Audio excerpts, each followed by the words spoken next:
From defeat to dominance. How humanity took down the Sithar Empire and changed the galaxy forever. In the distant future, humanity had ascended to the stars. Earth, once a solitary gem in the vast emptiness of space, was now just one of many worlds connected through the delicate web of space travel. The hum of machinery, the constant beeping of radar, and the smooth hum of starships in orbit had become a regular part of life for the humans who had ventured beyond their home planet. Technology had evolved far beyond what anyone had thought possible just a century ago. The era of exploration had arrived, and with it came the promise of new worlds, new allies, and inevitably new threats. Captain Aiden Storm sat in the command chair of the Sentinel, a ship built to withstand the deepest reaches of the galaxy. His eyes scanned the data pouring in from the monitoring stations as they orbited the far side of Mars. With his rugged face illuminated by the soft blue light of his console, he spoke to his crew. "All right, people, we're at the edge of a new frontier. Keep your focus sharp. This isn't just about exploring. It's about claiming our place in the cosmos." Despite the confidence in his words, the underlying tension in the air was palpable. Humanity was no longer just an insignificant speck in the universe. They were making their mark, but they also knew that with that advancement came the risk of attracting attention, unwelcome attention. Captain Lieutenant Celine Vasquez called from the navigation station, her voice steady yet filled with the same unease. "We're nearing the coordinates of the new system. Reports from the probe are promising resources, potential habitable zones, but there's something off. I can't quite place it." "Stay sharp, Lieutenant. We'll go in cautiously. I have a feeling this new discovery is going to change things for us. For better or for worse." Aiden replied, his voice firm, but tinged with the awareness of the unknown. Humanity had come far. They had developed faster-than-light travel, built colonies on moons and planets, and established trade routes with distant systems. The technology at their disposal was a marvel: holographic communications energy weapons and artificial intelligence-driven spaceships that could maneuver through the stars with precision. But perhaps the greatest achievement was the creation of Defender Stations, massive orbital installations equipped with powerful energy shields and weaponry capable of fending off any attack should the need arise. Yet for all their advancements, there was one thing humanity had never truly considered: what would happen when the rest of the universe took notice. The Sithar Empire, a sprawling warlord race from beyond the known galaxies, had long observed humanity from afar. They saw Earth as a weak, undeveloped world, its inhabitants primitive in their methods and unworthy of concern. The Sithar, with their superior technology and ruthless thirst for conquest, thought of humanity as little more than a nuisance. The warlords believed that Earth's lack of significant interstellar presence meant that it would fall easily to their might. "They're still using old-world tactics," Zarkul, the Sithar general, mused, staring down at the holographic map of Earth. "Primitive like insects in a nest. They've made no significant advances in warfare. This will be an easy conquest." The Sithar's arrogance was apparent in every word. Their forces, brimming with hyper-advanced weaponry, were more than capable of destroying entire fleets with a mere flick of their wrists. The humans, on the other hand, were seen as outdated, unfit for any real challenge. But Zarkul, like many in the Sithar Empire, had gravely underestimated the resourcefulness of humanity. Back on Earth, however, Aiden Storm and his team were already making plans, preparing for something no one could predict. Humanity's leadership had known the risks of space exploration, and they had been preparing for years, even before the first probe left the planet's atmosphere. The Project Horizon initiative had been a covert mission to develop the next-generation defense systems, massive planetary shields cloaking technology to hide the movements of starships and electromagnetic pulse weapons capable of shutting down enemy fleets. And perhaps most importantly, the people of Earth were united in their preparation. Humanity's greatest weapon was its unshakable will and ability to work together. "We've seen the signs," Aiden Storm said, reviewing the intelligence gathered from long-range sensors. "We know they're out there. The Sithar won't be the last to test us. It's time we show them who they're dealing with." "Sir," Vasquez interjected, "our allies in the Galactic Federation have sent word that we may not be alone in this. Several other systems have reported strange signals originating from deep space. We might be standing at the precipice of something much larger than we anticipated." Aiden turned toward her, his mind racing. Could there be other civilizations that had observed humanity's growth? Were they potential threats or possible allies? The galaxy's a big place. Aiden said, a grim smile crossing his face. It's about time the rest of the universe realizes what we're capable of. We're not just explorers, we're survivors. And we will fight. As Earth stood on the brink of conflict, its technological prowess was poised to meet an enemy far more advanced. But for every advantage the Sithar had in weaponry and strength, humanity possessed an invaluable resource, the element of surprise.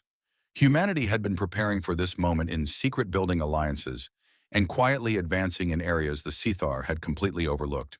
The question now was, could humanity withstand the impending onslaught and defend its home from an enemy that underestimated its will to survive? Would the battle prove that humanity was more than just a primitive species to be conquered, or would they fall to the might of an empire that had taken them too lightly? The calmness of space was shattered by the sudden arrival of the Sithar. Their fleet descended upon Earth, an empire of immense power and advanced technology. Unlike anything humanity had ever encountered, the Sithar's war machines were massive and imposing, their ships bristling with weaponry that could vaporize entire cities with a single shot. The Sithar Empire had vast resources and the means to strike with overwhelming force. Their weapons, powered by dark energy sources and capable of bypassing Earth's defenses, made them an unparalleled threat. Coordinates are locked. General Zarkal's voice came through the comms, low and cold. Initiate the bombardment. Zarkal, the Sithar general, watched through his tactical visor as his fleet advanced through the stars. Their technology was years ahead of anything Earth had developed, energy shields strong enough to repel all but the most powerful strikes, warships capable of shifting in and out of dimensions, and plasma-based weaponry that could turn a city to ashes in seconds. But it was their unmatched speed and stealth capabilities that caught humanity off guard. The Sithar could strike in a flash, decimating defenses before their enemies even realized what was happening. "We move quickly. They will not see us coming," Zarkul ordered. But the question that lingered in the back of everyone's mind was, why Earth? Why, of all the countless worlds, had the Sithar chosen to invade this relatively insignificant planet? The answer was simple: they underestimated humanity. They believed Earth was a primitive world, its inhabitants weak and easy to crush. In their arrogance, the Sithar saw no need for caution. Earth was ripe for the taking, a stepping stone to greater power in the galaxy. As the first wave of the Sithar fleet arrived above Earth's atmosphere, cities began to crumble under a relentless assault. The first to fall was New York. Its towering skyscrapers, symbols of human achievement, were nothing more than debris after the Sithar unleashed their devastating weapons. A series of coordinated strikes rendered the city defenseless, and the once thriving metropolis was consumed by fire and chaos. Chicago, London, and Moscow were not far behind. Their defenses, early warning systems, and planetary shields had been insufficient to stop the sheer, overwhelming force of the Sithar bombardment. While humanity's defenses had come a long way in recent years, they were still no match for the scale and speed of the Sithar attack. Earth's military, which had been planning for years to face an alien threat, was blindsided by the brutal efficiency of the Sithar war machines. "We knew they were coming, but not like this," General Joseph Clark, head of Earth's Strategic Defense Command, muttered under his breath as he watched the holographic display of Earth's cities fall one by one. "Their technology is far beyond our reach." On the ground, the military scrambled to organize a response. Fighter jets, space patrols, and ground troops all took to the skies and streets, but it was all in vain. Earth's military, although highly trained, was ill-prepared for the unprecedented scale of the attack. The Sithar fleet moved too quickly, too efficiently, striking at humanity's most vital points before any countermeasures could be implemented. "Deploy everything," Aiden Storm barked, his voice a mixture of urgency and command as he watched the destruction unfold from the bridge of the Sentinel. "Activate all orbital shields, launch the strike forces, and prepare for retaliation. We will not go down without a fight." As the battle raged on, humanity's response began to take shape. Despite the overwhelming odds, something unexpected happened. A resistance born of desperation took form. The initial wave of attacks had crippled Earth's defenses, but it hadn't shattered the human spirit. From the ashes of the first defeats, small groups of military leaders, scientists, and civilians began to fight back. "I knew we could do this," Aiden Storm said through gritted teeth as he led a daring strike against one of the Sithar command centers. They're underestimating us. They think we'll break. We'll show them just how wrong they are. It wasn't just the military that fought back. Across the globe, civilians picked up weapons engineers worked day and night to repair destroyed infrastructure, and scientists developed new tactics to counter the Sithar's superior technology.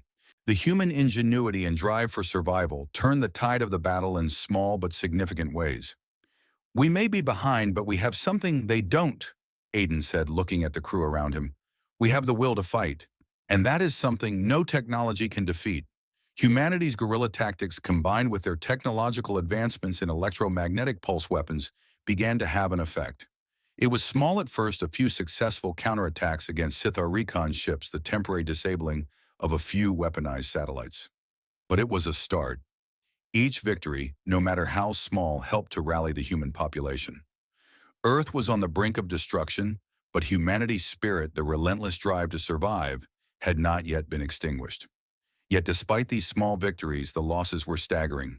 Entire fleets of human ships were obliterated in moments, and ground forces found themselves outmatched and outgunned.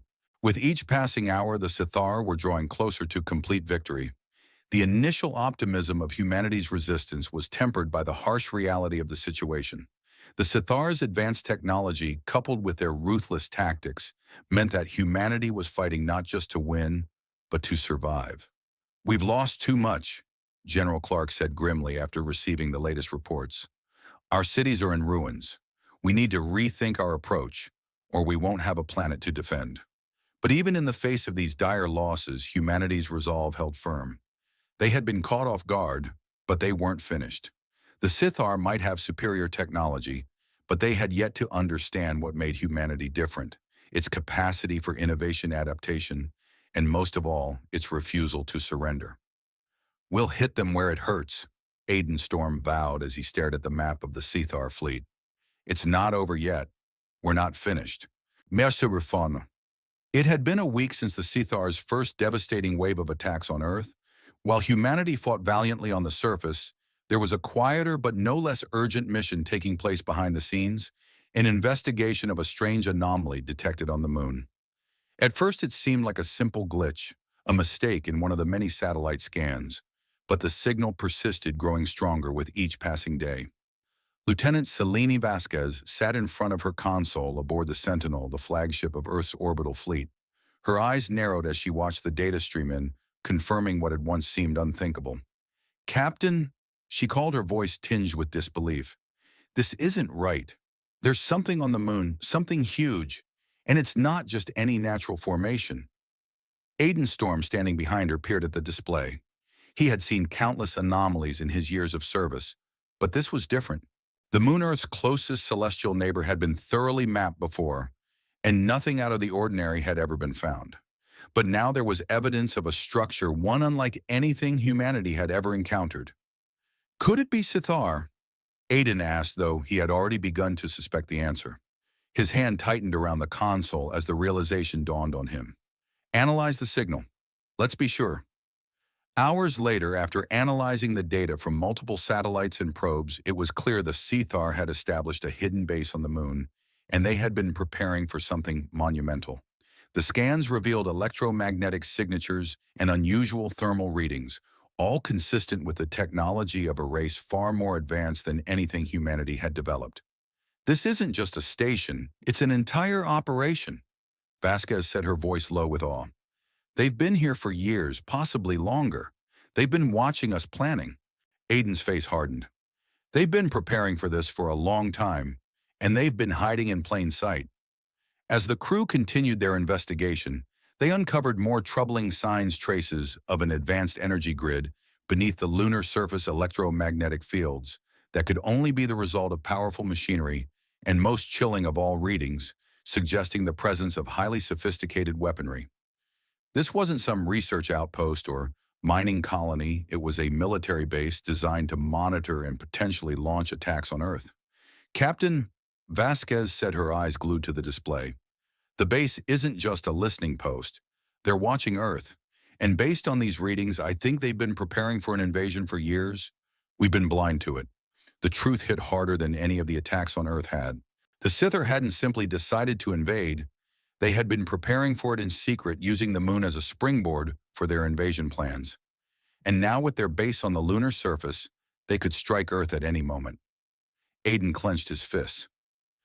"We've been outplayed," he muttered. "We thought we were prepared, but we've been a step behind the entire time." Aiden Storm and his team knew that the discovery of the Sithar base on the moon was a game changer. If humanity had any hope of surviving, they had to act quickly and decisively. The base was more than just a stronghold. It was a critical piece of the Sithar's invasion strategy. If they didn't destroy it, Earth would be vulnerable to further attacks, possibly even total annihilation. Aiden sat down with his senior commanders in the war room, his mind racing through the possible strategies. "This base has to be taken down. If we don't, the Sithar will be able to hit us anytime they want with no warning. This is their launch point, and we cannot let it stand." General Clark, the head of Earth's Strategic Defense Command, nodded grimly. "The problem is, Captain, their defenses are almost certainly stronger than anything we've faced. The moon's gravity makes it hard to get close without being detected, and their shield technology could make it nearly impossible to strike." Aiden turned to Vasquez. "Do we have any idea how to approach it? How to breach their defenses?" "We've been developing a cloaking system for our ships, something that could get us past their radar and sensors. We have the technology, but the real question is whether it'll work on something this massive," she replied. "Then we use that advantage," Aiden said, his voice firm. "We get in, destroy their core systems, and cripple their defenses. We hit them hard and fast before they even realize we're there. Once we disable their power, they won't be able to maintain control." As the plan to attack the Sithar base on the moon was formed, the stakes could not have been higher. The success of this mission would be crucial to the survival of Earth and the continuation of the war. But the challenges were immense. To successfully infiltrate the Sithar base, humanity had to overcome numerous obstacles. "How do we get there without being detected?" Aiden asked, his eyes narrowing as he considered the question. "We'll need to approach from an unexpected angle, perhaps using the craters on the far side of the moon out of their radar's reach. We'll have to be quick. If they detect us before we breach the base, they'll scramble their defenses," Vasquez added. "The EMP weapons we used before should help, but only if we can get close enough. We'll need to disable their surveillance systems first without alerting them." The human forces equipped with cloaking devices, EMP generators, and advanced weapons prepared for the assault. The operation was dubbed Lunar Strike, and it would be the first true counterattack against the Sithar invasion. The strategy was simple, but high risk: get to the base, disable the security systems, and destroy the heart of their operations before they could mount a defense. Aiden looked at his team one last time before they embarked on the most dangerous mission of their lives. "This is our moment," he said. "We take this base and we take control of the war. But we need to be fast, precise, and ruthless. We don't give them a chance to regroup." The team nodded, understanding the gravity of the mission. The success of their assault would not only cripple the Sithar's hold on the moon, but also send a message to the rest of the galaxy that humanity was not to be underestimated. As the human forces descended onto the lunar surface, the operation unfolded with breathtaking speed. The cloaking devices allowed them to avoid detection, and the EMP blasts temporarily disabled the Sithar's outer security systems. The first phase of the mission was a success, but as they approached the heart of the base, the Sithar's retaliatory response came swiftly. "They've found us," Vasquez reported, her voice sharp with urgency. "The outer security's down, but they've deployed reinforcements. It's going to be a fight." Aiden's voice crackled over the comms. "Push forward. We don't stop until the mission's complete. We finish what we started." The battle that followed was a brutal one, as the human forces fought their way to the heart of the base. The Sithar, though caught off guard, fought back with everything they had. But humanity's ingenuity, speed, and sheer will to survive allowed them to outmaneuver and outfight the invaders. By the time the core of the Sithar base was disabled, the tides of war had shifted. In the aftermath, as the smoke from the explosions cleared and the base's systems went dark, Aiden looked over the battlefield. The Sithar's grip on the moon had been broken, and humanity had delivered its first major blow in the war. The Sithar would have to regroup and their ability to strike Earth at will had been thwarted for now. "That's how you do it," Aiden said quietly, the adrenaline still rushing through his veins. "We've shown them what we're capable of." But deep down, he knew that this victory was just the beginning. The war was far from over. The battle on the moon began in silence at first. Humanity had prepared for this strike for days, assembling their most elite forces, activating their most advanced technologies. Aiden Storm led the charge, standing alongside his team as they suited up in their high-tech combat armor. The lunar surface was harsh and unforgiving, but that didn't matter. What mattered now was the destruction of the Sithar base and the survival of humanity. "We hit hard, we hit fast. This is our only shot," Aiden said, his voice unwavering as he looked over his troops. The plan was simple but effective: divide and conquer. The attack would be carried out in 3 phases. The first, a direct assault on the Sithar defenses. The second, the infiltration of their command center. And the third, the disabling of their primary energy source, which powered the base. Once we breach their outer walls, it's all about speed. We cannot afford to be slow. We're in their home turf now. Keep your heads on a swivel. Aiden added his gaze, never leaving the map of the base's layout. The first phase began with a volley of artillery strikes aimed at breaching the outer defenses. Humanity's electromagnetic pulse (EMP) weapons were ready. These weapons, designed to disrupt electronic systems, were the perfect tool for disabling the Sithar's technological superiority. As the first EMP blast hit the base's outer shields, it created a shock wave, temporarily disabling their systems. "EMP is a go," Vasquez reported over the comms. "Shields are down. Move in." With their shields down, Aiden's forces quickly advanced, using cloaking technology to conceal their movements from the Sithar's surveillance systems. The ground troops moved forward with precision, taking out the Sithar's automated turrets and moving swiftly toward their command center. As the humans entered the heart of the Sithar base, the battle became a tense back and forth. The Sithar had been caught off guard, but they weren't unprepared. Their automated defense systems, though temporarily disabled, quickly recovered. The Sithar retaliated with their advanced plasma weapons, firing from hidden turrets and underground bunkers. The atmosphere was filled with the sounds of laser fire and explosions, the moon's dust kicking up in every direction. "This is harder than we expected," one of Aiden's lieutenants said, ducking behind cover as a Sithar plasma bolt sizzled past. "Their weapons are more effective than we thought." "We knew it wouldn't be easy," Aiden said grimly, taking cover himself. "Just keep pushing forward. We're not backing down." Despite the advantages humanity had in stealth and EMP technology, the Sithar's relentless firepower made progress slow. The Sithar's plasma weapons tore through human armor, and their automated systems, though not perfect, still pose a significant threat. Humanity's forces were faced with mounting casualties as they tried to break through the tight defenses. "Their turrets are too effective. We're losing too many men," Vasquez reported as she provided covering fire for a small group of soldiers moving forward. "We need a change in tactics now," Aiden nodded. "Prepare for phase 2. We'll bypass their outer defenses and hit them from the inside.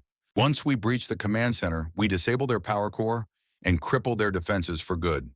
The most crucial moment came when they finally infiltrated the inner sanctum of the Sithar base. The command center, the heart of their operation, was heavily fortified, but Aiden's team was ready. With the Sithar distracted by their outer defenses, the human forces managed to plant explosives on the core systems and their main power grid. "Move out!" Aiden shouted. "Let's finish this!" The team advanced as quickly as they could, their suits shielding them from the deadly plasma fire. Inside the command center, the battle raged, but Aiden's tactics began to make a significant difference. Their EMP weapons had already knocked out many of the Sithar's external systems, and their surprise tactics left the Sithar disorganized. But even as the humans moved in, the Sithar were relentless. Automated reinforcements flooded the base, and the stakes were higher than ever. The humans had to make it to the power core before the Sithar regained full control. "We're almost there," Vasquez called out, her voice tense as she advanced toward the core. "We need 5 more minutes to set the charges." Just when it seemed like the Sithar would regain control, Aiden made the call. "Hold your ground. Don't let them push us back." The final moments were chaotic, but the human forces fought with everything they had, pushing the Sithar back inch by inch. The tension reached its peak as Vasquez planted the last explosive charges on the power core. Charges set, she yelled, signaling to Aiden. Get ready for the blast. A heartbeat later, the base's power systems detonated in a brilliant explosion. The shock wave rippled through the lunar surface, sending tremors across the battlefield. The Sithar base, once a symbol of their power, was now in ruins. As the dust settled, the humans stood victorious, though the cost had been high. The Sithar base was no more, and with it the backbone of their lunar operation was crippled. The power grid was down, their defenses shattered, and the Sithar forces were disoriented and retreating. The first phase of the war had been a brutal struggle, but humanity had succeeded against overwhelming odds. Aiden stood over the ruins of the command center, his face grim but resolute. We did it, he said, his voice carrying a mix of disbelief and pride. But this is just the beginning. Vasquez walked up beside him, breathing heavily from the intense battle. They won't let this go, Captain. This is just one base. We still have a long way to go. I know, Aiden replied, staring at the distant horizon of the moon. But this victory, this will change everything. The battle on the moon had proven that humanity could fight back even against an enemy as powerful as the Sithar. It had been a costly victory, but it was a necessary one. As the humans began to regroup and prepare for the next phase of the war, the implications of their success began to settle in. The destruction of the Sithar base marked the beginning of a turning tide in the war. The Sithar were no longer an unstoppable force. Humanity had proven they could match the Sithar's might. But the question now was, could they keep up the momentum and push back against the Sithar's endless reserves? One thing was clear, this war was far from over. But for the first time, the Sithar were on the defensive. The final battle had been won, but the consequences were still unfolding. The Sithar, once thought to be an unstoppable force, had been crushed beneath the weight of humanity's resilience and ingenuity. Their fleets, once poised to dominate Earth in the surrounding systems, now drifted aimlessly in space, crippled by the precision strikes delivered by the human forces. Aiden Storm stood on the bridge of the Sentinel, watching the Sithar fleet in the distance. Their ships, once gleaming with technological superiority, now appeared battered and broken. Their power had waned, and the remnants of their invasion were scattered, drifting in the vast emptiness of space. They had nowhere to run, Aiden said quietly, his voice filled with a mix of disbelief and pride. The Sithar thought they could overwhelm us, but they never counted on one thing: our will to fight. With their supply lines cut and their communication systems down, the Sithar were effectively isolated. Their commanders had no way of organizing a coherent retreat, and their forces had been overwhelmed by humanity's relentless counterattack. What was supposed to be a quick and decisive conquest had turned into an unmitigated disaster for the Sithar. They underestimated us, Vasquez said, her eyes still trained on the display. They thought we were weak, that we would fall under their might. But we fought back, and we made them pay for it. The Sithar's inability to regroup and their failure to maintain control over their fleets sealed their fate. The human forces pushed forward, reclaiming territory and liberating cities that had once been lost. The once mighty Sithar Empire was crumbling, its forces retreating into the unknown, leaving behind a shattered legacy of arrogance and defeat. As the Sithar's last strongholds fell, the implications of their defeat began to spread throughout the galaxy. News of their collapse traveled quickly through the cosmic web, reaching distant civilizations that had been watching the conflict unfold from the shadows. These civilizations, once skeptical of humanity's abilities, now found themselves questioning their assumptions. The Sithar had been a powerful force in the galaxy, but they had been vanquished by the very species they had once dismissed as insignificant. What happens now? Aiden asked as he stood beside Vasquez, looking at the galaxy map on the screen. Will the rest of the galaxy view us as the new power? Vasquez hesitated before answering. It's hard to say. Some civilizations may see us as a threat, others may seek to form alliances. But one thing is certain: our victory over the Sithar will change the balance of power in the galaxy forever. As word spread, the ripple effects of the Sithar's defeat were felt far beyond Earth. The galaxy's other civilizations, many of which had long viewed humanity with indifference, now had to confront the fact that Earth had proven itself as a formidable force. The once dismissed humans were now regarded with both respect and wariness.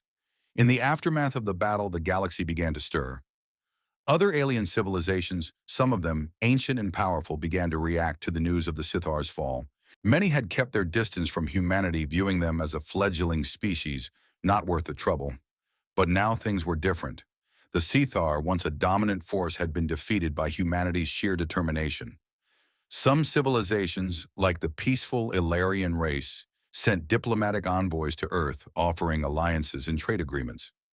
They had been watching the conflict from afar and had been impressed by humanity's resourcefulness in the face of overwhelming odds.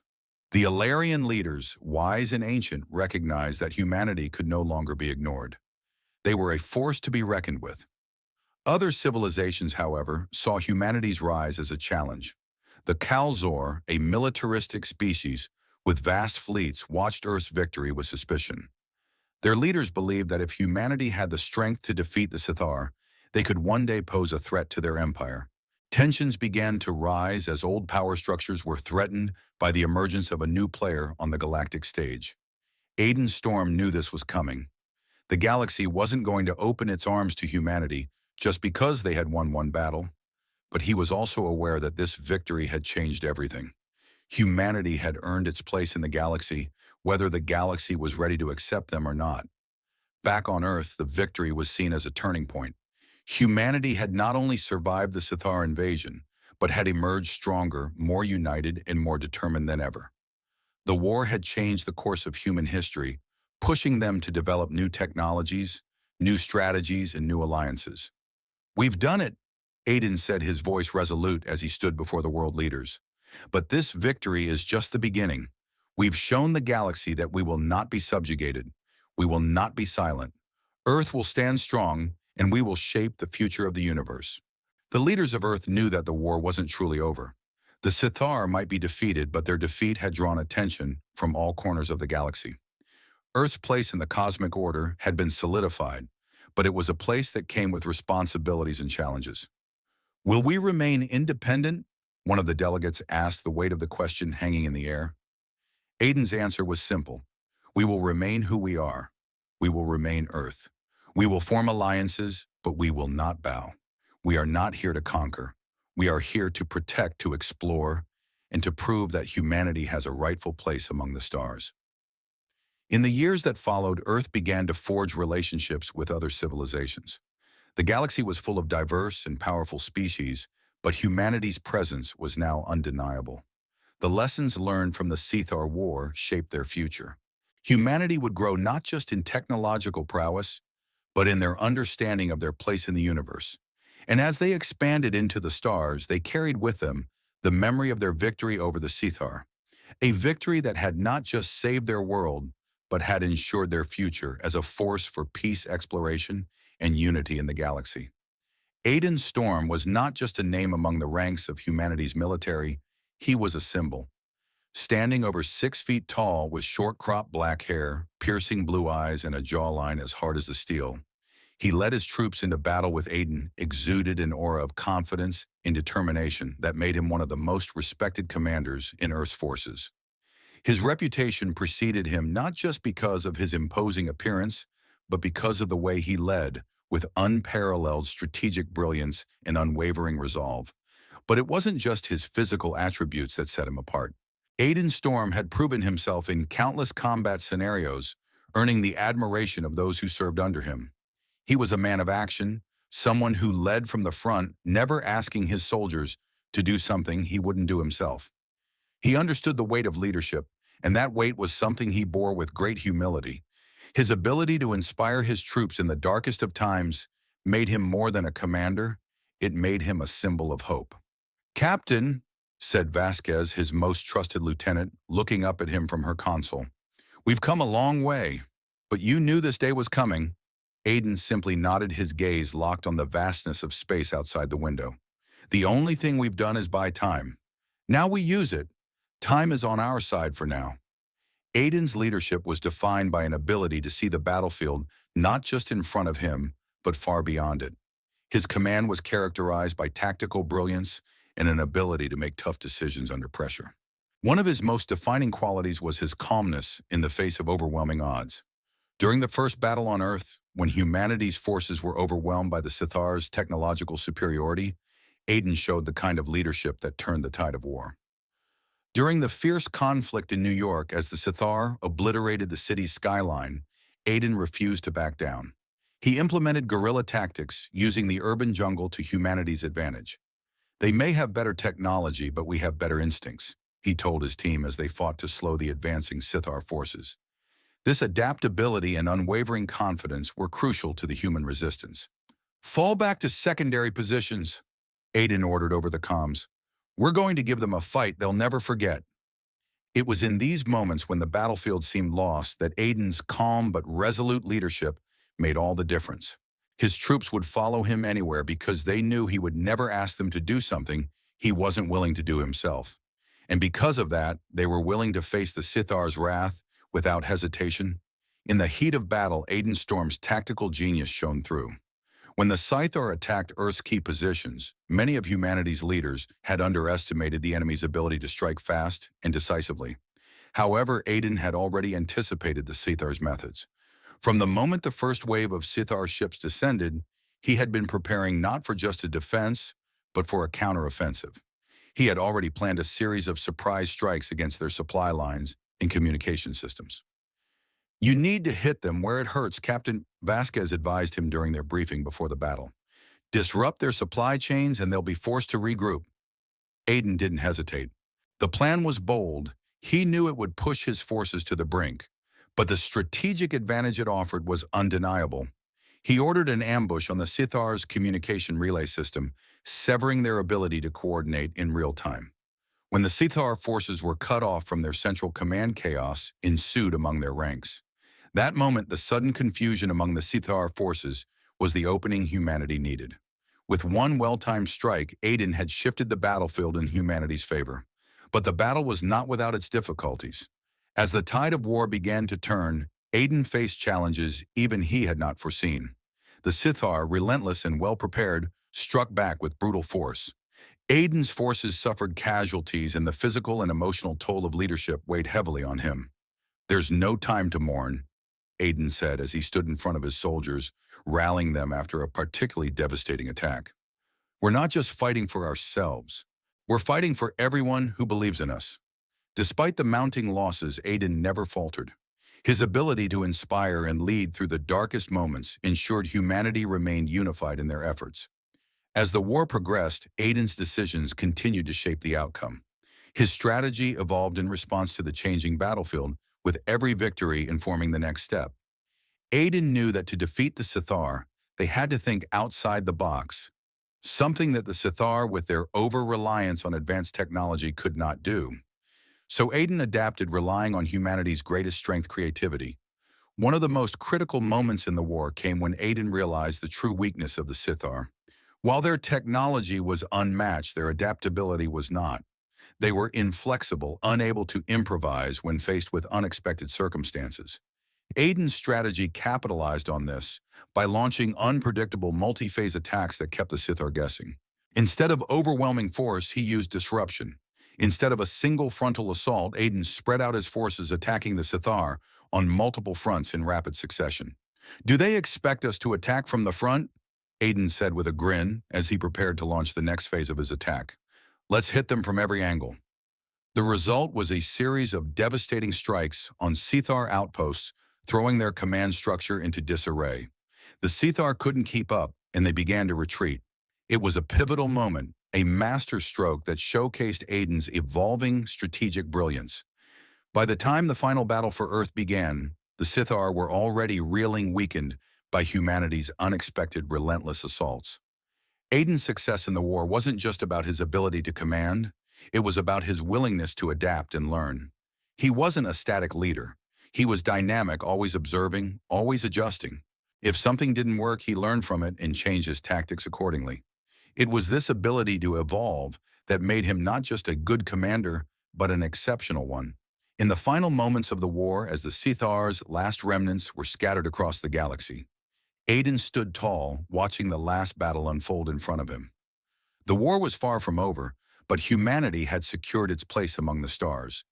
His leadership had brought them through the storm, and now it was time to build something new.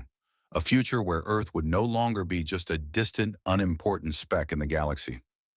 Victory isn't just about winning a single battle, Aiden set his voice firm as he addressed his troops. It's about making sure the future is ours to shape, and that's exactly what we're going to do. Celine Vasquez was not just a soldier. She was a leader, a strategist, and a symbol of humanity's resilience in the face of overwhelming odds. With her sharp features, dark brown hair tied back in a no-nonsense ponytail, and eyes that could cut through the thickest fog of war, Celine was a figure who commanded respect. Standing just under 5.5 feet tall, she had the build of a warrior, strong, agile, and unyielding. Yet it wasn't her physical prowess that set her apart, but her unbreakable spirit and the sharpness of her mind. A natural-born leader, Celine had risen through the ranks of Earth's military through sheer determination and intelligence. Her reputation among her peers and subordinates was built on her ability to stay calm under pressure, think several steps ahead, and make difficult decisions when others hesitated. She had a way of cutting through the noise of war, focusing on the core of the mission, and pushing her troops to achieve the impossible. Her tactical genius and emotional intelligence made her indispensable to the war effort. Captain Storm leads with the heart, Vasquez often said with a smirk. I lead with the mind. But the truth was they complemented each other perfectly. While Aiden Storm was the embodiment of humanity's fierce will to survive, Celine was its pragmatic backbone. Together, they made a force unstoppable. In the heat of battle, Celine's leadership was pivotal. As the commander of a critical strike team, she had orchestrated some of humanity's most successful operations during the war. Her ability to read the battlefield and predict enemy movements allowed her to make real-time adjustments that turned the tide in humanity's favor, especially when the Sithar's superior technology seemed unbeatable. One of her most significant contributions was her leadership during the attack on the Sithar base on the moon. While Aiden Storm provided the overarching strategy, it was Celine's precise execution of tactics that ensured the mission's success. We strike fast, we hit hard. She'd instructed her team before the operation. We'll catch them off guard. The Sithar expect us to move in one direction. Let's show them we're already thinking 3 steps ahead. Her unit infiltrated the Sithar base with precision. As the Sithar deployed reinforcements in response to the initial breach, it was Celine's quick thinking that enabled her forces to switch to an alternate entry point, cutting off their escape routes and neutralizing their command center. Her team's success allowed Aiden's forces to move in for the final blow. It was her foresight and adaptability that saved countless lives and brought them one step closer to victory. Celine Vasquez's relationship with other military leaders, especially Aiden, was one of mutual respect and unspoken understanding. While Aiden was known for his bold, inspirational leadership, Celine was the calm in the storm.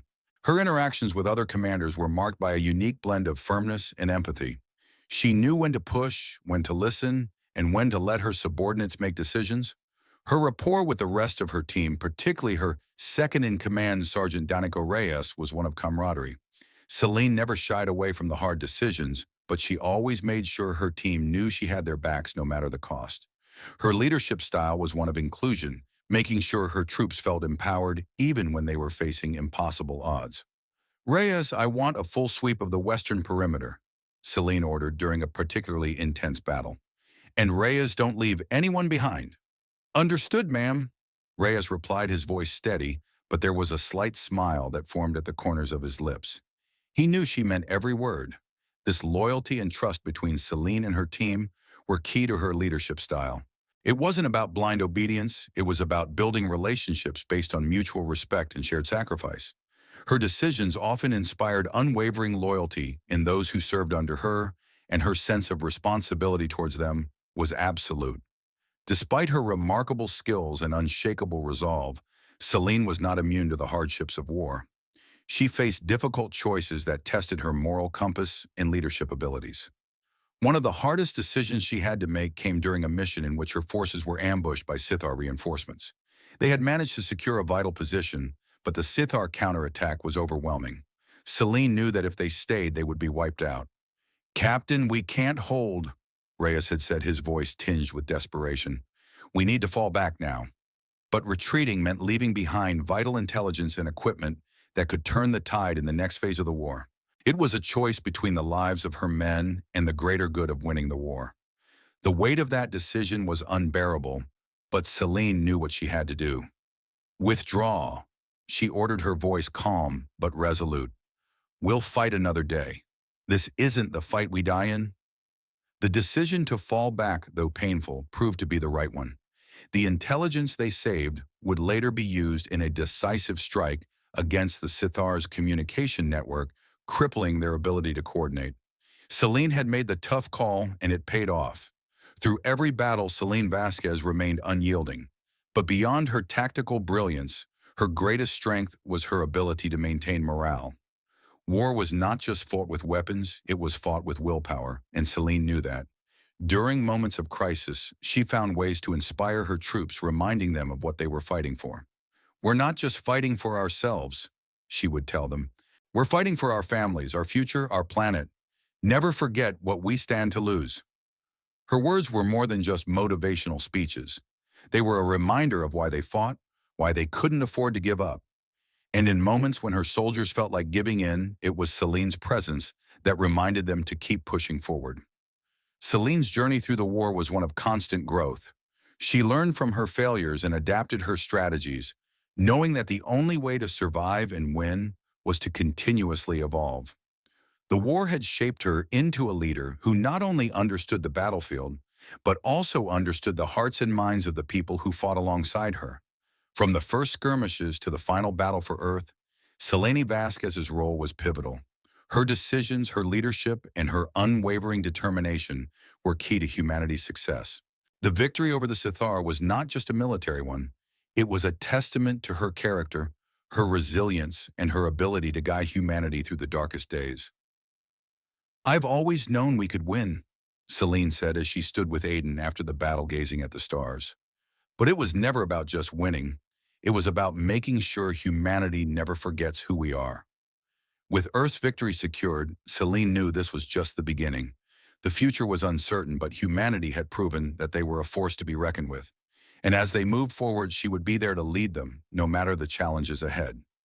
Zarkul was the towering general of the Sithar Empire, a figure whose mere presence on the battlefield sent waves of fear through his enemies. His massive muscular frame was a symbol of his race's physical dominance, standing at an imposing 7 feet tall, with skin the color of storm clouds, dark, rough, and nearly impervious to harm. His face, though fierce and scarred from countless battles, held an air of quiet menace. His yellow cat-like eyes seemed to always be calculating, as if reading the weaknesses of those around him. Zarkul was a creature of war, his very essence honed for combat, and his reputation as an undefeated general among the Sithar was well earned. Beyond his physical prowess, Zarkul's most defining characteristic was his unwavering belief in his own superiority. The Sithar Empire had long been the dominant force in their corner of the galaxy, and Zarkul embodied that dominance. His strategic mind was sharp, and his ruthless approach to battle had won him countless victories. He had become the face of Sithar military power, feared and respected by his own people, and dreaded by their enemies. The Sithar trusted him with their most important campaigns, and they followed him without question. "Victory is ours, for we are superior," Zarkul would often say, instilling a deep sense of confidence in his troops. His leadership was founded on one principle: domination through force. His soldiers believed in him not because of his compassion or understanding, but because of his ability to crush any opponent with overwhelming might. However, Zarkul's belief in his own invincibility was also his greatest weakness. Zarkul's leadership was not just about sheer physical strength. He was a master of tactics, understanding the intricacies of battle and how to exploit an opponent's weaknesses. But his leadership was built on fear and command, not on cultivating genuine loyalty. The Sithar forces followed him because they had no choice. His brutal methods and overwhelming presence were enough to crush any dissent. Yet as the battle for Earth unfolded, Zarkul's reliance on brute force began to show its cracks. While his troops obeyed his every command, they lacked the flexibility and adaptability required in a prolonged war. His strategy was effective at first: overwhelm and destroy, but the humans' unexpected tactics soon forced Zarkul to confront his limitations. His inability to adjust his strategies and consider alternative approaches started to show. He was convinced that the Sithar's superior technology would ensure their victory, and he underestimated the creativity and resilience of humanity. "Let the humans run and hide," Zarkul snarled, dismissing the human counterattacks. "They will not survive against our might." But the more the Sithar advanced, the more they found themselves bogged down. The humans had proven far more resourceful than Zarkul had anticipated. They used the terrain, the urban environments, and their knowledge of Earth to create traps, ambushes, and strategic retreats tactics that the Sithar, with their overwhelming but rigid forces, struggled to counter. Zarkul's failure to adapt to the unexpected battle tactics of humanity was one of the main reasons his campaign faltered. The Sithar's reliance on direct overwhelming force was effective in early stages, but humanity's guerrilla-style tactics, unpredictable hit-and-run strategies, and use of advanced technology created serious setbacks for the Sithar. While the Sithar were used to crushing their enemies head-on, the humans didn't fight fair. They adapted using every tool at their disposal, including their environment, their creativity, and even desperation. At the Battle of New York, for example, the Sithar had expected an easy victory, sending wave after wave of troops into the city. However, humanity had laid a series of traps using their local knowledge and advanced technology. The result was chaos for the Sithar, who were caught off guard and unable to respond quickly enough to the humans' surprise tactics. Zarkul was furious at this turn of events. "Why are they not facing us in the open?" he demanded. "Why do they refuse to meet us in battle?"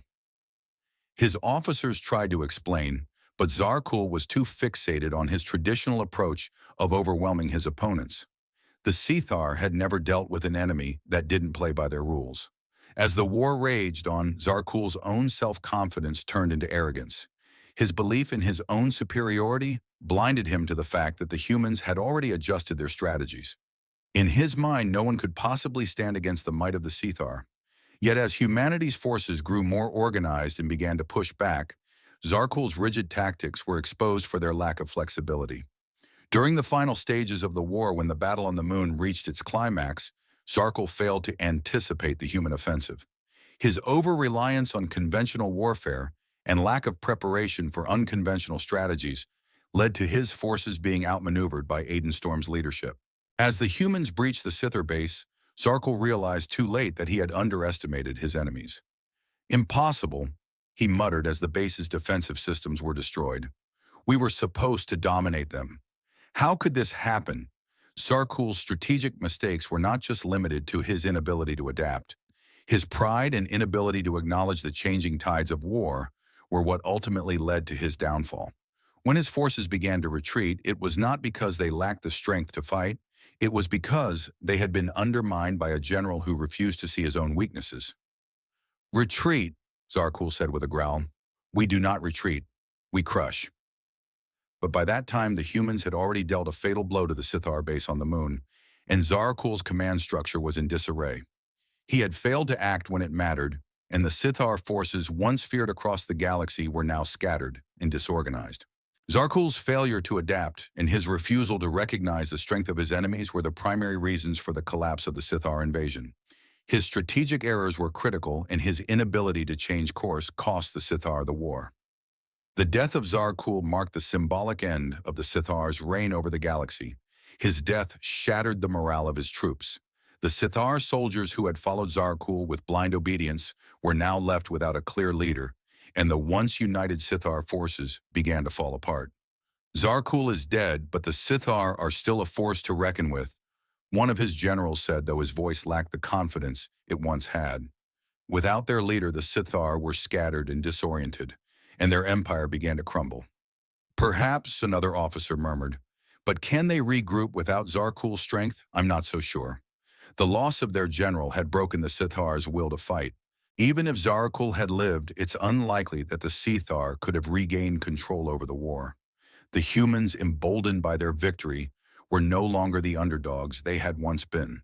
They had proven themselves on the battlefield, and no longer would they be underestimated. In the aftermath of Zarkul's death, the Sithar Empire slowly began to dissolve. His inability to adapt to the unpredictability of humanity had led to their failure. The galaxy would never be the same again. The silence after the victory was short-lived. Despite their crushing defeat, the Sithar were not a race that would simply accept defeat and vanish. They were already regrouping, their forces scattered, but far from broken. Zarkul's death had not broken their spirit completely. It had only slowed them down temporarily. The Sithar's hunger for conquest remained strong, and their military leaders, though wounded, were already planning their next move. A new general had risen to take Zarkul's place, Commander Vornak, a strategic genius in his own right.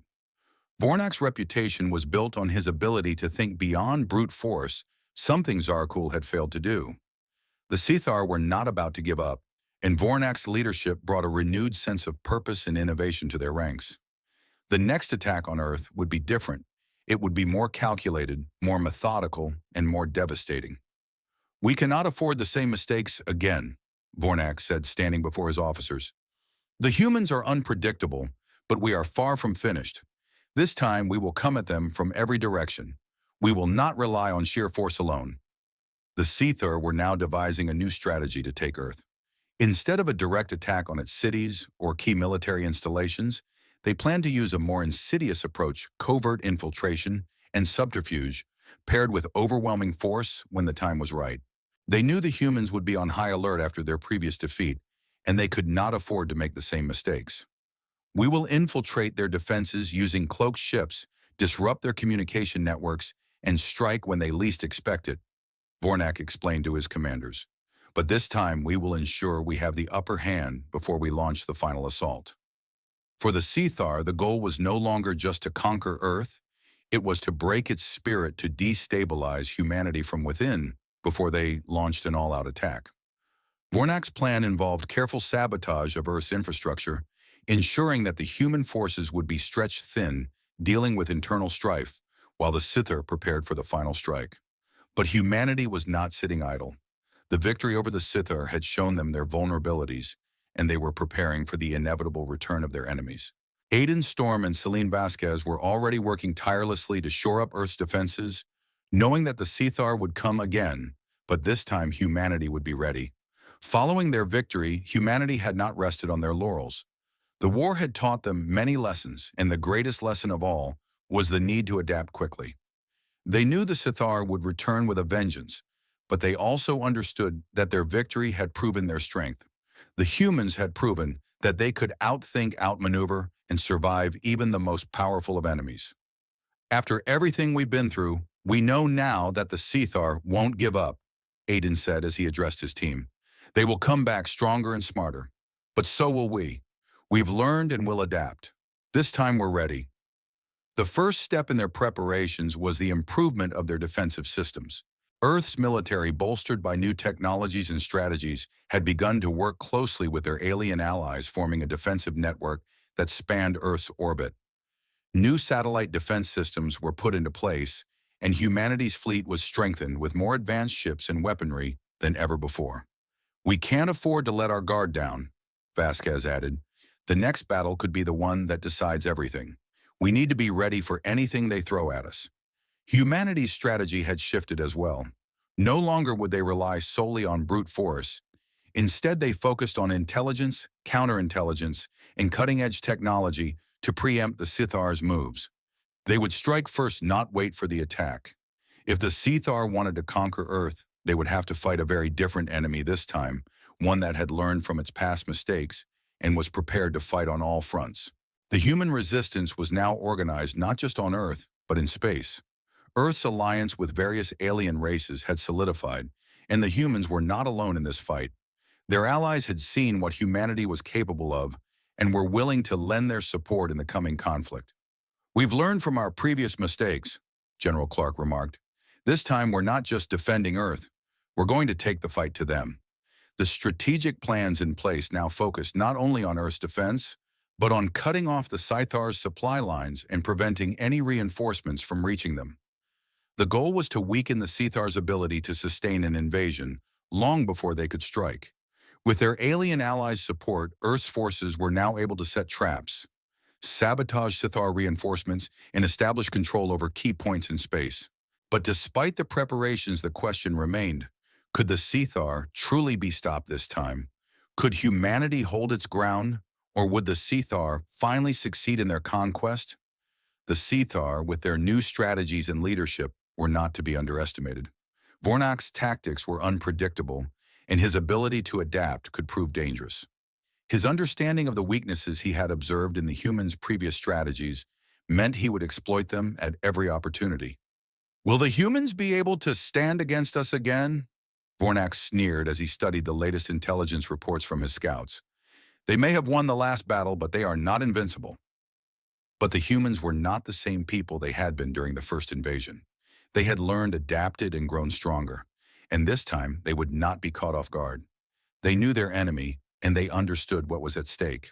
In the end, it was clear humanity had the advantage of knowledge and the will to survive. The battle would not be easy, but with the lessons they had learned and the alliances they had forged, Earth had a fighting chance. As the final preparations began and the tension built in both the human and Sithar camps, one thing was certain: this next war would change the course of the galaxy forever. Whether the Sithar could adjust their tactics and gain victory, or whether humanity could withstand their might once more, would determine the future of all civilizations. In the end, the galaxy would witness the greatest test of wills, one that would define not just the fate of Earth, but the fate of the entire universe. The hum of urgency rippled through the Sithar ranks as they prepared for their next move. The defeat they had suffered at the hands of humanity still stung, but it had served as a bitter learning experience. Under the leadership of Commander Vornak, the Sithar were determined to reverse their fortunes. This time, they would not rely solely on overwhelming force. They would be more subtle, more calculating, and more flexible. Their failure had exposed weaknesses in their approach, and Vornak, ever the strategist, was already making adjustments. "We will not repeat our mistakes," Vornak stated, his voice cutting through the tension in the war room. "Humanity has shown us their unpredictability, but we will counter it. This time we adapt and crush them when they least expect it." The Sithar had learned from the humans' ability to fight asymmetrically, using guerrilla tactics and unconventional warfare. They knew they couldn't match humanity's unpredictability head-on, so they had to be smarter. Their first move was to harness technology that would give them an edge: cloaking devices, stealth ships, and advanced hacking systems to disrupt human communications and hide their movements. "We will strike from within, weakening their infrastructure, sowing chaos, and then hit them where it hurts the most," Vornak explained, his eyes gleaming with confidence. "They've grown complacent after their victory, and we will exploit that." As the Sithar began their counteroffensive, they unleashed a powerful arsenal of new technologies, amplifying their existing capabilities. Their ships, now equipped with cloaking devices and enhanced propulsion systems, could slip past human radar undetected. Their elite warriors, outfitted with energy shields and advanced weaponry, were prepared for close-quarters combat in ways that humanity had never encountered. "Prepare the cloaked fleets for launch," Vornak commanded. "We move in the shadows and we strike when they are least prepared." Their first target was Earth's communications network. The Sithar launched a sophisticated cyber attack, disabling key satellites and communications arrays. For the first time since the war began, Earth's military struggled to coordinate a unified defense. It was a move that reminded humanity of the sheer power the Sithar still wielded. "They've learned to hit us where it counts." General Clark set his face tight with frustration as he reviewed the situation. "We can't afford to be blindsided like this again. The Sithar are adapting." The counterattack had begun, and humanity was forced to react quickly. But could they hold their ground against a more dangerous, more prepared enemy? The next battle was a brutal reminder of the power of the Sithar and their newfound capabilities. As the Sithar launched coordinated strikes on Earth's defense systems, the human forces faced their greatest challenge yet. The Sithar's stealth technology made it almost impossible for the humans to track their movements. The human fleet was caught off guard, and several key defensive stations were decimated before they could respond. But humanity wasn't ready to give up. Aiden Storm, now commanding the united defense efforts, knew that Earth's survival depended on adaptability. This time, it wasn't just about brute strength, it was about outthinking the enemy. "We need to find a way to turn the tide," Aiden said, rallying his commanders. "Their technology is advanced, but we know how they operate. We can't let their surprise strikes destabilize us." Human forces began to employ new tactics, smaller mobile strike groups that could move faster than the Sithar could anticipate. Using their knowledge of Earth's terrain, they fought back fiercely, setting traps, ambushing Sithar scouts, and hitting enemy supply lines. It wasn't enough to stop the Sithar entirely, but it was a start. Meanwhile, the human fleet launched a counteroffensive, using newly developed weapons to strike at Sithar cloaked ships. These weapons, designed to detect the Sithar's stealth technology, proved effective in revealing the enemy's hidden fleets, allowing the humans to deal serious damage to the Sithar before they could regroup. "This is our moment," Celine Vasquez said, standing beside Aiden as they observed the battle unfold. "We may be outgunned, but we can outmaneuver them. We know our terrain and we know them. This is how we win." But as the war raged on, it was clear that humanity was facing a fight for their very survival. The Sithar's ability to adapt and their use of advanced technology gave them an edge that humanity struggled to counter. And yet, despite the odds, the human spirit did not waver. Each battle, though harder than the last, only made them more determined. "We're not just fighting for Earth," Aiden Storm said, his voice resolute as he addressed his troops. "We're fighting for the future of humanity. This is the fight of our lives, and we will win it, no matter the cost." Human morale, however, began to fray as the Sithar's counterattack showed no signs of slowing. The constant barrage of attacks, the overwhelming technology, and the pressure of defending every inch of Earth began to wear down even the most stalwart defenders. The question now was, could humanity maintain its fighting spirit when faced with these overwhelming challenges? Could they continue to stand firm when their position grew weaker by the day? As the war stretched on, humanity's leaders knew that the key to victory lay in one final strike, a decisive move that could cripple the Sithar's efforts once and for all. The humans had a secret weapon, one they had kept hidden until the time was right. If they could destroy the Sithar's central command network and their remaining cloaking technology, they could turn the tide in their favor. "We have one shot," Aiden said, his eyes burning with determination. "We strike at the heart of their empire. If we take them down, we can win this war." The final battle would not be an easy one. The Sithar were more prepared than ever, and the stakes had never been higher. But if humanity could manage to deliver a devastating blow, they would not only secure Earth's future, they would ensure their place in the galaxy. But what if they failed? If humanity failed in their counterattack, the consequences would be catastrophic. The Sithar would have the power to dominate Earth and its allies, forcing them into submission. The human race, once the underdog, would become subjugated to a brutal empire that would erase everything humanity had worked for.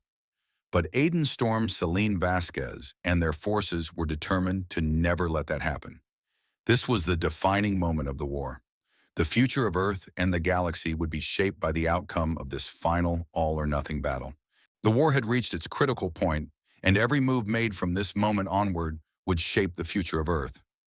The Sithar, once thought invincible, had been pushed back, but their counterattack had demonstrated just how dangerous they still were. Now humanity had a chance to strike back decisively. Aiden Storm and his senior commanders had gathered to discuss their final strategy, one that could shift the tide of the war once and for all. "We're not just defending Earth anymore," Aiden said, his voice calm but filled with purpose. "We're going on the offensive. We will strike at the heart of the Sithar command, dismantling their ability to fight back. This is the endgame." The plan was bold and risky, but the humans had learned from their previous encounters. They had identified weaknesses in the Sithar's strategies, and now it was time to capitalize on them. The Sithar were formidable opponents, but their rigidity and reliance on overwhelming force had proven to be their Achilles heel. Aiden knew that if humanity could execute a decisive strike at the right moment, they could cripple the Sithar's war effort. "We have one shot at this," Aiden continued. "Timing and precision are everything. The Sithar are still reeling from their losses, and we need to use their overconfidence to our advantage." The key to the plan was a combination of careful preparation and exploiting the Sithar's inability to adapt quickly. Aiden's strategy was based on a series of simultaneous coordinated strikes that would overwhelm the Sithar on multiple fronts. The primary goal was to destroy the Sithar's centralized command systems, which would throw their entire military operation into disarray. "We need to strike fast and hit them where they're weakest," Celine Vasquez added, her voice sharp with focus. "We can't afford to waste time. The longer we wait, the more time they have to regroup and adapt." Aiden nodded. "The first part of the plan will be to isolate their leadership. We'll use our cloaked ships to infiltrate their command structure, planting charges to disable their primary communication systems. Once that's done, we'll move in with ground forces to take out their remaining strongholds." The key to the strategy was the element of surprise. The Sithar had learned to expect the unexpected from humanity, but now the tables were turning. The humans were preparing to use every advantage they had: technology, stealth, and the power of surprise to outmaneuver their enemies. "We need to act quickly," Aiden said, looking around the room. "Our window of opportunity is small. Once the Sithar realize what we're doing, they'll respond with everything they have. But if we hit them hard and fast, we can finish this." Aiden's strategy focused on attacking the Sithar from multiple angles using surprise tactics and overwhelming speed to disrupt their command. One of the most critical elements of the plan was the use of human ingenuity to create confusion within the Sithar ranks. While the Sithar had the advantage of superior technology, their rigid thinking made them vulnerable to the chaos humanity could sow. "We'll use guerrilla tactics to destabilize their peripheral defenses," Celine Vasquez suggested. "Small strike groups using hit-and-run tactics can draw their forces away from the core and force them to spread thin. We'll exploit that weakness." "That's exactly what we need," Aiden agreed. "While their attention is divided, we'll hit their main communication hubs and take down their leadership. By the time they regroup, it'll be too late." This strategy played to humanity's strengths: flexibility, adaptability, and the ability to create chaos in enemy ranks. The Sithar, with their over-reliance on brute strength and technological superiority, were not prepared for the kind of warfare humanity was about to unleash. "We'll also deploy new weapons," Aiden continued. "Our latest electromagnetic pulse bombs can disable their technology for good. We hit them where it hurts most." The human forces had been working tirelessly to develop new weaponry and technology, and now it was time to use those innovations to their fullest. The EMP bombs would target the Sithar's most critical assets, taking down their ship's weapons and defensive systems before they even had a chance to react. The stage was set for the final assault. Aiden Storm's forces were prepared to execute the most aggressive and comprehensive strike they had ever launched. However, this plan was not without its risks. The Sithar had already proven that they could fight back with devastating force, and there was no guarantee that humanity's surprise attacks would be enough to turn the tide. "We've learned from our mistakes," General Clark said, his voice steady but tinged with caution. "But this time we'll need to do more than just fight for survival. We'll need to fight to win." The battle ahead would not be easy. Humanity's forces were spread thin, their resources stretched, and their morale tested. The Sithar, though temporarily disorganized, were still formidable, and their military might could not be underestimated. The humans would have to fight harder than they ever had before. As the final assault began, humanity's forces surged forward with everything they had. The simultaneous strikes on Sithar command centers, communications, and defensive systems were carried out with precision. Cloaked ships moved swiftly through space, planting charges on key Sithar infrastructure, while ground forces launched a series of lightning-fast attacks on enemy strongholds. The surprise attacks hit the Sithar like a wave, and for the first time in the war, the Sithar were forced to retreat in confusion. But the Sithar would not go down without a fight. As humanity pushed forward, they faced resistance from every corner. The Sithar regrouped, sending waves of reinforcements to counterattack. The battle was far from over, and the human forces knew they had to keep up the pressure. The final phase of the operation would determine everything. The fate of Earth hung in the balance as humanity's forces continued to press the attack. Aiden Storm, standing at the head of his forces, knew that the next few hours would be critical. Every move would count. The Sithar's next reaction could decide the fate of the galaxy. "Hold the line," Aiden commanded. "We've come too far to fail now." The battle ahead was not just for Earth, it was for humanity's future. Aiden and his team knew that if they failed now, everything they had fought for would be lost. But if they succeeded, they would secure a future not just for Earth, but for all of humanity. The war was not over yet, but this was the final push. The time had come for humanity to take the fight directly to the Sithar. After weeks of preparation, covert operations, and assembling the best of their forces, the human military launched their most daring and dangerous mission yet. The Sithar base on the moon, long considered an impenetrable stronghold, was about to face a full-on assault from the human forces. But this time, the humans had a plan, not one of brute force, but one built around surprise precision and technology that the Sithar were not prepared for. Aiden Storm stood with his commanders in the operations room, his eyes focused on the tactical display. "This is the moment we've been waiting for. We hit them hard and fast, and we leave no room for them to regroup. We have one shot at this, and it has to count." Celine Vasquez, ever the strategist, leaned over the plan, We're not attacking the base head-on. Our first wave will deploy cloaked ships infiltrating their defense grid. We'll disable their communications and defense systems before they even know what's happening. The strategy was simple covert infiltration using stealth technology, followed by quick strikes to disable key infrastructure within the base. The Sithar, believing themselves to be untouchable, had failed to anticipate such a precise and swift attack. "Let's make sure they never see us coming," Aiden said. "We need to break their will to fight before they can react."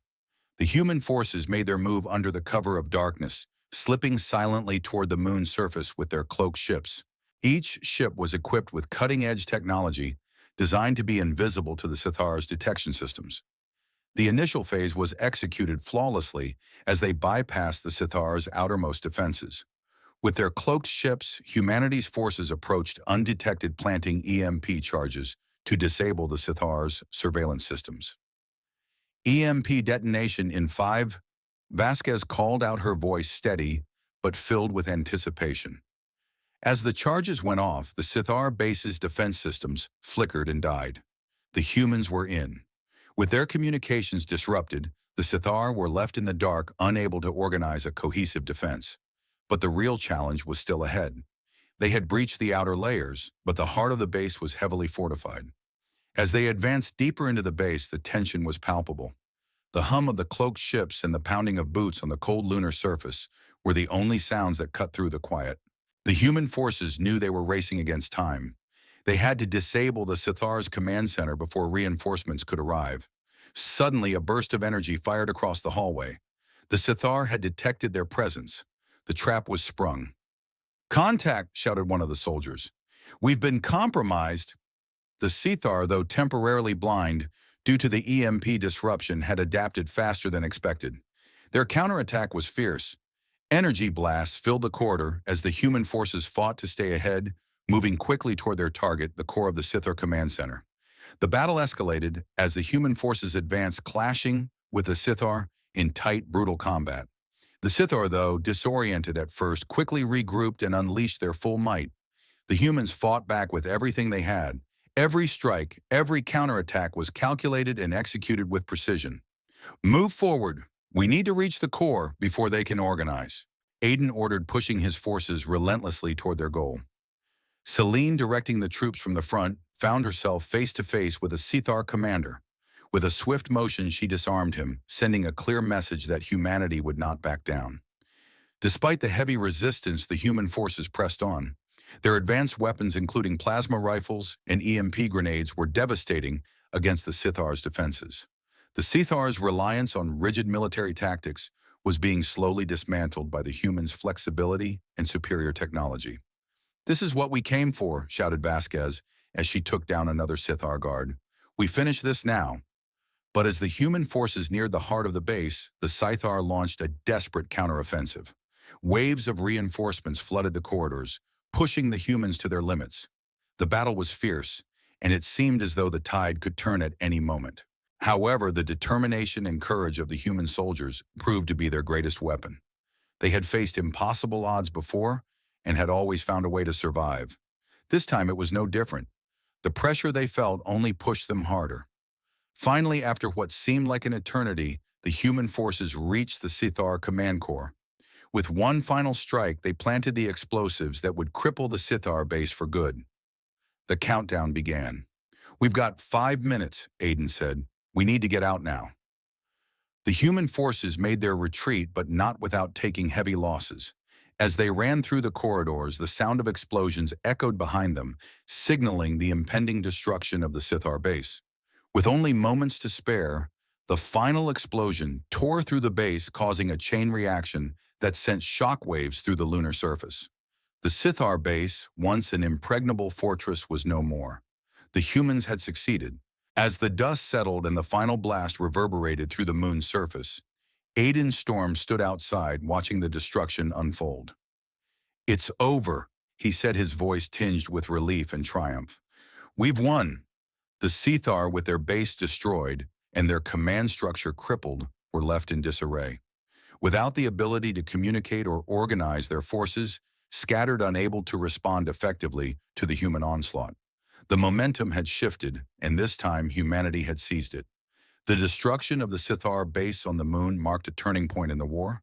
The Sithar had underestimated humanity's resolve, and now they would pay the price.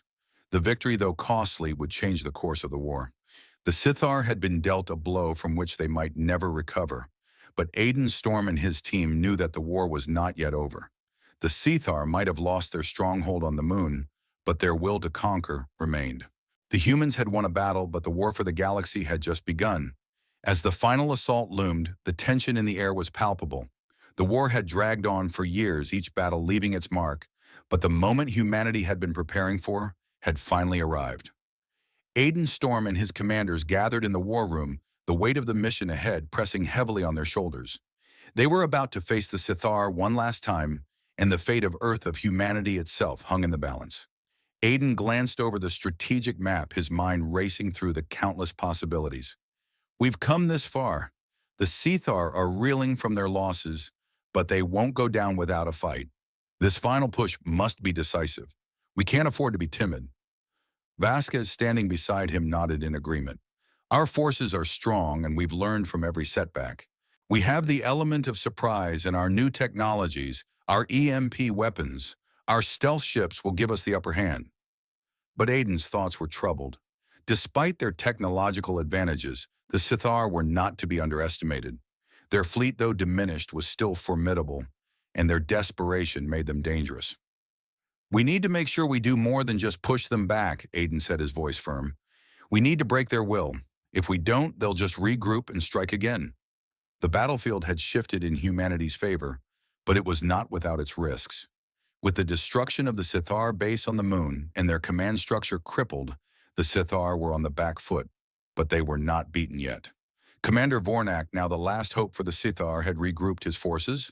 However, his own hubris may have been his greatest enemy. Vornak had believed that he could weather this storm, that his strategic genius would overcome humanity's tenacity. But what he hadn't anticipated was the complete adaptability of the human forces. The humans had learned from their mistakes and adapted their tactics, developing new weapons and strategies to counter the Sithar's overwhelming firepower. The humans are growing stronger by the day, Vornak muttered, his anger barely contained. We cannot let them claim victory. This must end now. With his final push, Vornak intended to launch a massive counterattack, gathering all his remaining resources for a strike aimed directly at Earth's capital. His forces, though diminished, were still formidable, and he planned to make the humans pay for every inch they had gained. As the final assault began, humanity's forces pushed forward with all their might. Aiden's strategy was simple: hit hard, hit fast, and keep the pressure on. The Sithar were expecting a prolonged battle, but humanity's plan was to overwhelm them with precision strikes designed to break through their defenses before they could regroup. We need to push through their lines, and once we do, we move straight for Vornak, Aiden commanded.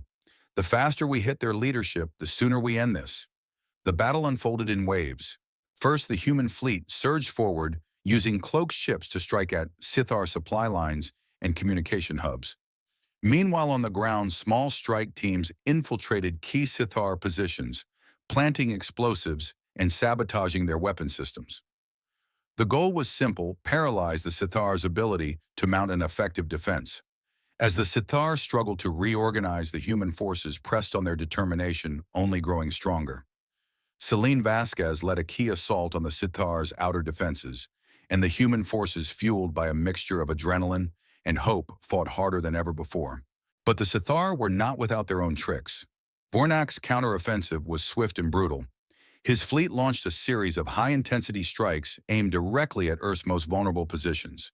His forces seemed to materialize out of nowhere, and for a brief moment it seemed as though the tide might turn in the Sithar's favor. But humanity's spirit and preparation proved more than a match for the Sithar's desperation. Just as the Sithar seemed poised to strike a decisive blow, humanity launched a final coordinated assault, a full-scale attack on the Sithar fleet and their remaining command structures. The battle reached a fever pitch, the outcome hanging by a thread. And then, in a stunning turn of events, the moment humanity had fought for arrived. Vornak, in his desperation, made a fatal mistake. His arrogance, combined with his overconfidence, led him to underestimate the power of humanity's final strike. As Vornak tried to rally his remaining forces for one last stand, his command center was obliterated by a coordinated EMP burst and a series of precision strikes from humanity's best. His fleet, already reeling from the surprise assault, was scattered, leaving him vulnerable. With one final blast, the Sithar command structure was completely destroyed, and with it, their will to fight. "You've won," Vornak said, his voice low with bitterness, as the last of his forces crumbled around him. "I never thought you could do it, but I should have known better." Aiden, his face a mask of determination, watched as Vornak and his forces were defeated. "It wasn't just us," he said, his voice steady. "It was everyone who believed in this fight. Together we defeated you." The victory was overwhelming. The Sithar, once the most powerful empire in the galaxy, had been defeated by a race they had once considered insignificant. Earth's forces, battered but unbroken, had achieved the impossible. The last remnants of the Sithar fled into the unknown corners of space, their once mighty empire reduced to rubble. Humanity stood victorious, and the world watched as the tide of history shifted. Earth was no longer just a small, isolated planet in a corner of the galaxy. It was now a power to be reckoned with. The impact of this victory would ripple across the galaxy. The Sithar's empire was no more, and Earth's newfound strength would set the stage for a new era in galactic politics. No longer would humanity be seen as weak or defenseless. They had earned their place among the stars. The aftermath of the battle was bittersweet. The cost of victory had been high, but the price was worth it. Earth had survived, and humanity had proven to the galaxy that they were not just survivors, they were fighters worthy of respect. The Sithar had lost their foothold, but as Vornak lay defeated, he revealed the true scope of his plan. "It was always my plan," he whispered as he faced his end. "Zarkal's death was part of the plan. I used you. I used humanity to defeat him, knowing you would weaken them enough for me to take control. But I never expected you to be so relentless." Aiden stood over him, his face grim. "It's over, Vornak. Your plan failed. Humanity is stronger than you ever imagined." With Vornak's death, the Sithar Empire finally crumbled, and with it, Earth stood tall as the new power in the galaxy. The victory not only secured Earth's future, but also sent a clear message across the galaxy: humanity would never again be underestimated. The implications of the battle would resonate throughout the galaxy. Earth's new position as a galactic power would shift the balance of power forever. But the cost of that victory was high, and now humanity would have to face new challenges in the galaxy, challenges that would test their resolve once again. Humanity had achieved the impossible.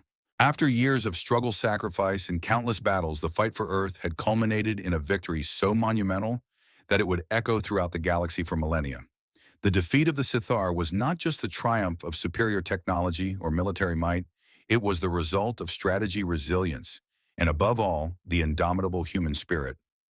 Aiden Storm stood at the head of the human forces, watching the aftermath of the battle unfold.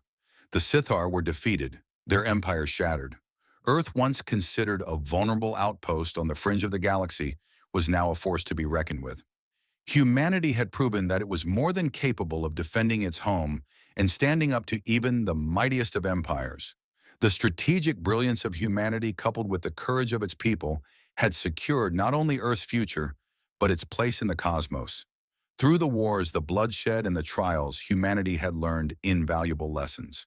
First and foremost, they had learned the true power of unity. While the Sithar were mighty, their reliance on rigid strategies and technology had proven to be their downfall. Humanity, on the other hand, had relied on adaptability, creativity, and the ability to learn from each battle.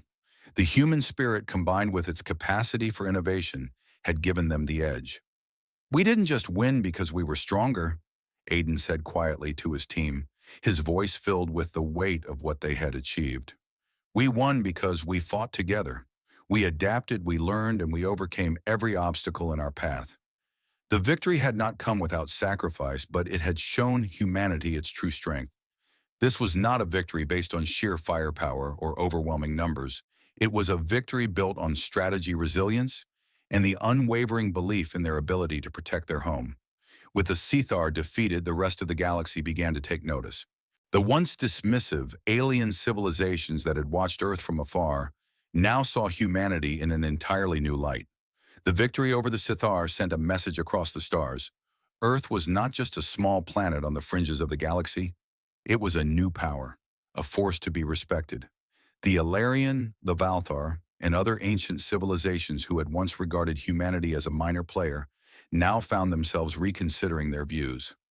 Diplomats from these civilizations, some of the most advanced in the galaxy, reached out to Earth offering strategic alliances and trade agreements.